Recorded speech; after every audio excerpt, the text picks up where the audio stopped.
searah. Kalau bahasanya itu adalah alternating current atau AC, alternating current. Nah, beda dengan arus searah yang kita simbolkan dengan DC atau direct current. Kemudian ada juga dari simbolnya. Simbolnya itu biasanya simbol untuk arus bolak-balik itu seperti S tidur atau lambang tidak berhingga. Oke, kemudian tegangan bolak-balik sinusoida. Jadi kalau dalam suatu arus listrik bolak-balik itu berbeda sekali dengan yang searah. Jadi kalau yang searah itu simbolnya akan lurus saja. Nah, ini voltage-nya akan lurus saja dia.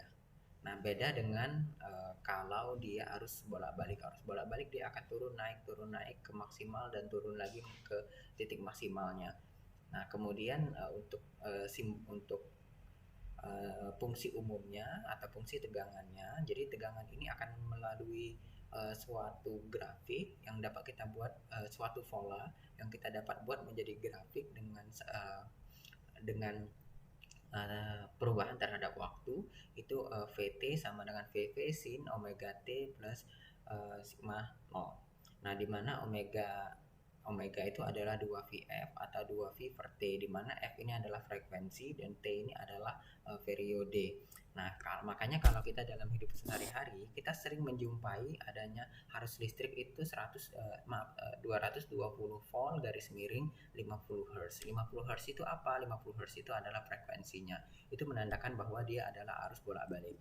Nah, kemudian kita akan bicara tentang suatu rangkaian. Dari dalam suatu arus bolak-balik itu ada suatu rangkaian. Nah, di mana nanti kalau kita seperti halnya dengan direct current kita belajar tentang rangkaian resistor di mana itu seri dan juga paralel.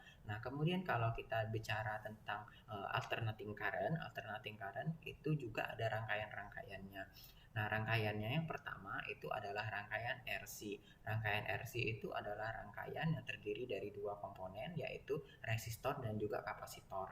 Di mana kita sudah belajar di pertemuan-pertemuan sebelumnya bahwa kapasitor itu adalah suatu komponen yang dapat menyimpan arus listrik. Nah, kemudian di sini ternyata kapasitor itu dapat memiliki nilai hambatan juga. Jadi kalau kita bicara tentang hukum Ohm, V itu sama dengan I kali R. Maaf, ini bukan VR ya, ini R-nya R kecil, ini salah tulis. Jadi V itu sama dengan I kali R. Nah, tapi R-nya ini itu akan berbeda kalau dia rangkaiannya RC. Mengapa akan berbeda? Karena dia memiliki yang namanya kapasitor. Oke, nah kalau mencari sini ada kapasitor, maka kita akan cari hambatan dari kapasitor itu sendiri. Hambatan dari kapasitor itu biasanya kita simbolkan dengan Xc. Nah, Xc itu adalah hambatan dari kapasitor. Nah, kemudian kita kalau untuk hambatan total itu kita simbolkan dengan impedansi. Nah, impedansinya apa? Ya. Nah, impedansinya kalau untuk rangkaian RC di mana R itu adalah resistor dan C adalah kapasitor, maka impedansinya adalah sama dengan akar dari R kuadrat ditambah dengan XC kuadrat. Oke, itu untuk rangkaian RC. Nah, kemudian bagaimana kalau rangkaiannya berbeda lagi? Ada L atau ada induktor. Jadi, ketika suatu rangkaian terdiri dari dua komponen, yaitu ada resistor dan juga induktor. Nah, yang pastinya pasti ada sumber arus ya, karena dia arusnya harus mengalir.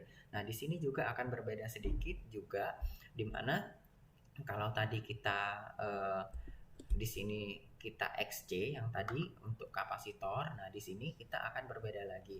Nah, berbedanya di mana? Berbedanya ada di sini di XL. Jadi kalau untuk hambatan yang ada di induktor itu namanya adalah XL. Nah, jadi impedansinya itu sama dengan akar dari R kuadrat ditambah dengan XL kuadrat. Di mana XL itu adalah ini VL dibagi dengan I. Oke, nah nanti kita bicara di rangkaian RLC.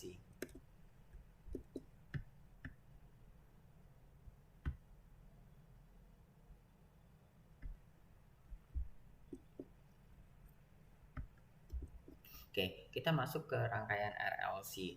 Nah, tadi kan kita sudah bicara XL dan juga bicara XC. Nah, di sini akan diperjelas lagi apa itu XL dan apa itu XC. Nah, jadi pada suatu rangkaian arus bolak-balik itu ada juga yang namanya rangkaiannya terdiri dari 3 komponen, pasti ditambah juga dengan sumber arus. Nah, rangkaiannya terdiri dari resistor, induktor, dan juga kapasitor. Nah, di sini kita bisa melihat bahwa V total itu adalah akar dari PR kuadrat atau tegangan pada R kuadrat ditambah dengan tegangan pada L dikurang tegangan pada C dikuadratkan.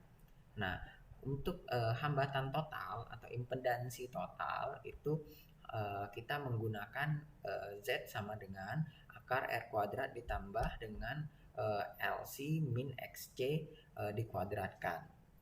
Nah, di mana tadi kita bicara XL dan juga XC, di mana XL itu adalah reaktansi induktif, kemudian kalau XC itu adalah reaktansi kapasitif.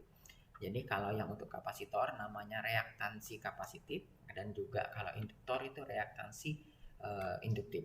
Nah, kemudian bagaimana kita menghitung nilai hambatan pada induktor dan juga kapasitor? Pada resistor dan juga induktor kita menggunakan suatu perhitungan yang berbeda dengan yang sebelumnya, yaitu XL sama dengan omega dikali dengan L, di mana omega itu tadi sudah kita pelajari itu adalah 2VF atau 2V per T, di mana F itu adalah frekuensi dan T itu adalah periode dari arus listrik tersebut. Nah, kemudian jadi kalau kita mau mencari nilai XL itu atau reaktansi induktif adalah omega dikali L. Kalau reaktansi kapasitif itu adalah 1 dibagi dengan omega dikali C, di mana nilai C itu adalah nilai dari kapasitornya dengan satuan farad. Kemudian kalau L itu adalah satuan dari induktornya dengan satuan yaitu Henry. Oke, nah nanti tapi yang farad itu biasanya akan ada simbol istilahnya mikrofarad dan lain-lain. Nah, tinggal disesuaikan dengan pertemuan yang sebelumnya, di mana 1 farad itu adalah 1 juta dari mikrofarad.